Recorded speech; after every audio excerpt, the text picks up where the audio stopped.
Oh.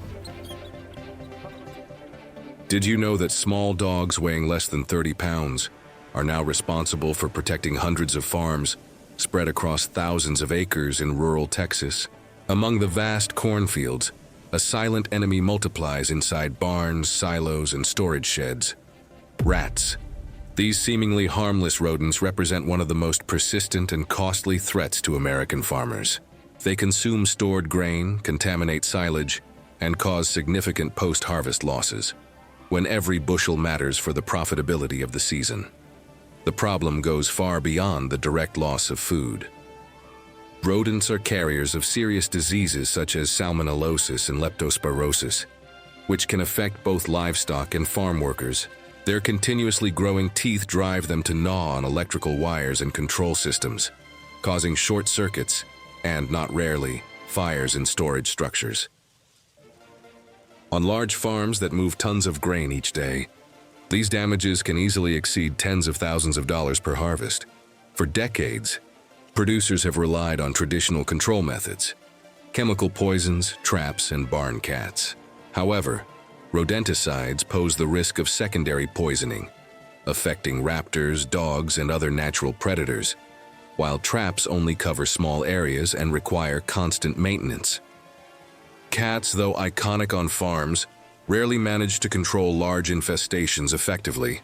Today, that role is being redefined. Specialized teams of rat-hunting dogs are taking the front line in controlling infestations. Capable of eliminating up to 425 rats in a single night, these dogs have transformed the concept of rural biosecurity. But how exactly do these teams operate? Which breeds dominate this task? And how much money do they really save for Texas corn producers? The role of rat-hunting dogs, known as ratters, has deep roots in European rural history. Since the 18th century, small terriers were bred specifically to eliminate rats in barns, mines, and even aboard trading ships. In Victorian England, these dogs were an essential part of agricultural life, and even took part in hunting competitions held in arenas, where their speed and precision were evaluated. When British and Scottish settlers migrated to North America, they brought these working dogs with them, adapting them to new farming environments and local pests. This gave rise to the North American ratter lineage, now widely used in agricultural states such as Texas, Iowa, and Nebraska. These dogs share a genetic profile shaped by purpose, high prey drive, courage against aggressive quarry, an exceptional sense of smell, and agility in tight spaces such as tunnels or hay piles. Their characteristic attack, known as the bite shake, ensures a quick, humane kill that reduces the risk of injury to the dog or prolonged suffering of the rodent. Their physical endurance also allows them to operate for long hours in hot, dusty conditions. Among the most common breeds in the United States are the Rat Terrier, a symbol of American agriculture, the Jack Russell Terrier and Parson Russell Terrier, known for their explosive energy, the Patterdale Terrier and Jag Terrier, bred in Britain and Germany for underground hunting, the Border Terrier, valued for its balanced temperament, the miniature Dachshund, an expert in tunnels, and the Feist, a small farm dog developed in the southern United States. Unlike cats, which rely on territorial patrols and hunt alone, dogs work in coordinated teams under human direction, covering large areas quickly and efficiently. When choosing a good ratter for a Texas farm, factors such as steady temperament, body weight between 10 and 30 pounds, easy to clean coat, joint health, and high heat tolerance are decisive. These elements turn instinct into measurable field performance. The work of rodent hunting dogs on Texas farms follows a precise protocol designed to maximize efficiency and minimize risk. It all begins with careful planning. Before the dogs are released, the team performs a detailed inspection of affected areas, identifying trails, burrows, and feeding points. These are recorded on a heat map that guides nighttime movement and defines hotspots for capture around barns, feed troughs, hay bales, and the bases of metal silos. Hunts usually take place at night, when rodents are most active. Red or green lights, headlamps, and portable spotlights illuminate the terrain without disturbing the dogs. The team positions blockers, people or barriers preventing rats from escaping, and flushers who use rakes or boards to drive them out of hiding. The dogs are then released in short hunting rotations, usually 5 to 10 minutes, to avoid overheating, particularly during the Texas summer. No rodenticides are used during the operation, eliminating the risk of secondary poisoning. Support tools include tongs for removal, containment boxes or sacks, counting buckets, and sometimes thermal cameras to detect nests under floors or hay piles. Success is measured by the capture rate per hour and the visible reduction of infestation signs in the following weeks. Safety is treated as a priority. Dogs are vaccinated against leptospirosis, receive regular parasite control, and undergo veterinary inspection. The crew wears reinforced boots, gloves, and protective clothing. Carcasses are disposed of according to local sanitation regulations, and hydration breaks are mandatory throughout the night. From an ethical and legal standpoint, every operation is carried out on private property with the owner's consent. Rodents must be dispatched quickly to minimize suffering, and the team must remain alert to avoid harming non-target species. Performance is evaluated 30 to 60 days after intervention to confirm whether the environment remains stable and rodent-free. On a Texas corn farm, every pound lost translates directly into wasted money. Rat infestations have a measurable impact on profitability, particularly in the post-harvest phase, when grain is stored in silos or barns. U.S. agricultural studies estimate that rodents can consume or contaminate between 3% and 10% of total stored volume.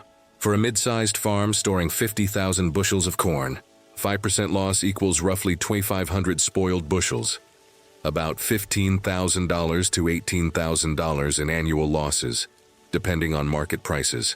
That figure doesn't include indirect damage, such as chewed wiring, broken sensors, and compromised control systems, which can raise losses by over 20%. By replacing traditional methods with rodent hunting dog teams, producers have reported sharp reductions in infestations and maintenance costs.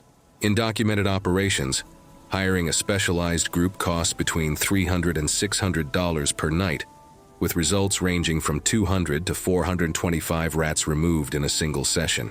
This translates to an average cost of less than $2 per rodent eliminated, without the recurring expenses of poison replenishment or handling of poisoned carcasses, typical burdens of chemical control. The use of rodenticides, besides being costly, carries ecological and sanitary risks: soil contamination, death of predatory birds, and accidental poisoning of dogs and cats. Conventional traps, on the other hand, require extensive labor and daily monitoring, making them impractical for large-scale farms. Secondary benefits include lower chemical contamination of grain, fewer carcasses in inaccessible areas, improved biosecurity, and compliance with standards required by large buyers and cooperatives. The ideal practice is to perform seasonal sweeps, especially during harvest and storage peaks, combined with rapid response to localized outbreaks. The result is a cleaner, safer, and more financially sustainable pest control system. The use of rodent hunting dogs on Texas farms represents a major step forward in biological pest control. These animals do not completely replace traditional methods, but they fill the gap between prevention and immediate removal, acting quickly in areas where poisons, traps, or barn cats lose effectiveness. In large and complex environments such as silos and grain storage facilities, these dogs have become precision tools, an extension of modern farm management that combines animal instinct, professional training, and technical monitoring. Despite their efficiency, there are operational limits that demand attention. Teams must be professionally trained, following strict safety protocols for both dogs and handlers. The Texas heat requires frequent breaks and careful hydration management to prevent overheating. There must also be rigorous control to avoid the killing of non-target species and to maintain ecological balance. Additionally, biosecurity standards must remain high to ensure that the operations do not contaminate grain or storage structures. Implementing this method requires a structured and practical plan. First, a risk audit should identify critical areas of the farm and the main rodent access points. Next, the producer can hire or train a team of 2 to 6 dogs, depending on the property's size. The following step is to establish a monitoring and capture log, allowing the producer to track impact across harvest cycles.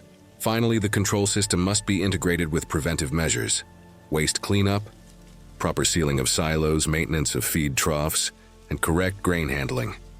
The image of 425 rats eliminated in a single night encapsulates the effectiveness of this approach.